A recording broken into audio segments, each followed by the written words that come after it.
So I'm ORIT, and for most of the previous decade, probably like a few others in this room, I tried to solve the Middle East conflict. What I'd like to share with you today are some of the ideas I developed following my many failures and disappointments. So I was working on issues like cooperation and mandates for international missions, and was fortunate to be able to closely follow the workings of diplomats, governments, NGOs, and military experts as they try to build peace. I met brilliant, highly motivated, and uniquely resourced decision makers who really could explain all the complex intricacies of this tragic conflict. And yet, their accumulated efforts have hardly made a dent. In fact, as we know, the conflict only continued to deteriorate into ever-worsening states. Complexity, of course, is behind this difficulty.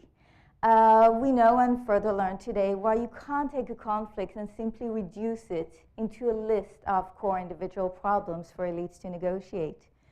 Why supporters and spoilers are not a fixed given, but actually they evolve over time, they shift positions, they shift identities. And of course, while the whole notion of an end state is in fact an oxymoron. Now, this is all because at its essence, the landscape within which conflict plays out is just a vast network of people. It isn't managed by hierarchies or leaders, but is actually shaped by millions of individuals interacting politically, economically, socially. At each point, they make local decisions based on their own personal experience and immediate context. That could be a sense of a threat, a sudden opportunity, or just the needs and ideas of the people around them. All these almost mundane daily actions by so many people across this vast network accumulate to create what we recognize as reality. A state of peace, like a state of war, is really an ecological state. It cannot be designed at will. It can only be nourished. And of course, as we heard, this is not only true of conflicts, but of many other social problems, whether it's obesity or poverty or urban regeneration, or just trying to revive social mobility. Across the world, thousands of well-meaning individuals work daily to transform social ecologies. And what is really lacking is a better toolbox. Now, of course, advanced research does provide a very important part of the answer. Stephen Hawking did suggest that the 21st century will be the century of complexity. But if we really want to change the world, we need to learn not only how to better explain complexity, but also how to better do complexity. Now, luckily, human reality has always been complex. So some wise people have already given us some heads up in this direction, even if they did live some millennia ago. And as it turns out, ancient Chinese thinkers approached human reality and change through conceptual frameworks that are surprisingly similar to complexity theories of today. Most crucially, though, they tended to focus on the operational side, developing tools and strategies for operating within complex environments. The most elaborate of these can be found in traditional Chinese medicine, and specifically in the art of acupuncture. Now, very generally speaking, this approach analyzes dynamic flows rather than specific conditions. It then designs sets of low-intensity interventions whose sole aim is to strengthen or disrupt these very patterns. The interventions themselves, in this case very thin needles, do not insert new resources into the environment. They don't even take control over any key functions, even if temporarily. They simply provide the system with information to reorganize itself. And in this sense, when you think about what is health or an overall state of well-being, it is actually defined as resilience, which is really an organism's ability to respond to emerging challenges rather than a specific state of equilibrium.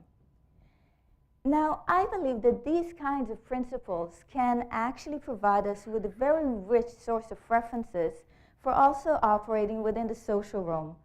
And I call this social acupuncture. And when you think about it, social ecologies and the networks they support are also shaped by flows and exchanges. The manner in which money, information, behavior, skills, ideas flow through a certain network will ultimately determine its overall well-being. When we recognize really successful ecologies, that could be a peaceful community, a successful education system, or just a great city vibe, what we actually recognize is a certain pattern. It's a kind of just right Goldilocks mix of structures and flows. And while these cannot be engineered, they can be actively promoted. So how does it work? Well, in a nutshell, social acupuncture methods analyze existing flows across a certain ecology. They then design actions that through small, accumulative interventions, usually away from the core, aim to strengthen or disrupt them.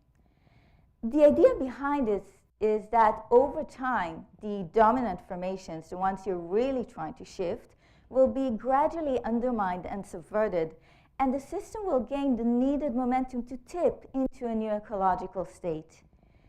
The system is not restructured, but is simply nudged to evolve. Now, I know that all this sounds really abstract, but during my research this year, I've come across some brilliant social acupuncturists.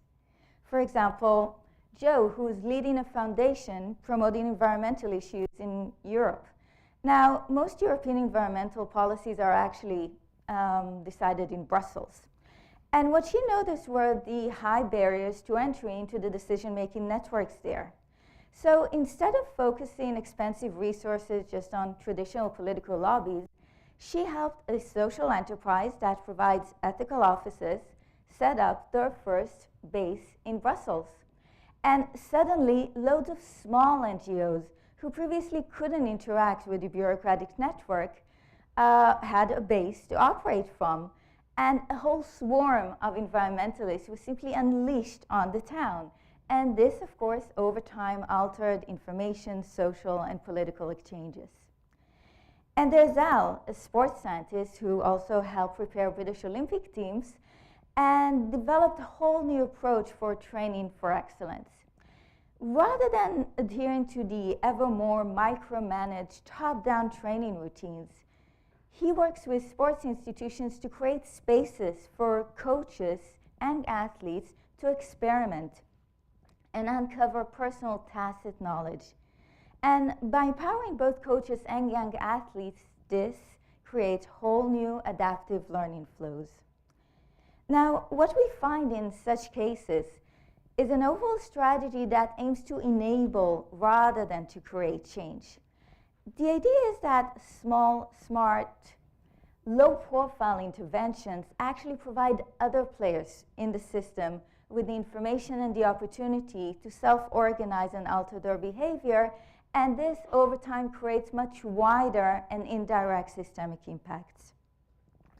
So when you think about systemic impacts, the most effective ones are almost silent transformations. They are so deeply embedded into the existing landscape that they are almost deemed as inevitable by both supporters and oppositions alike. In that sense, social acupuncture needles are inexpensive and in abundance.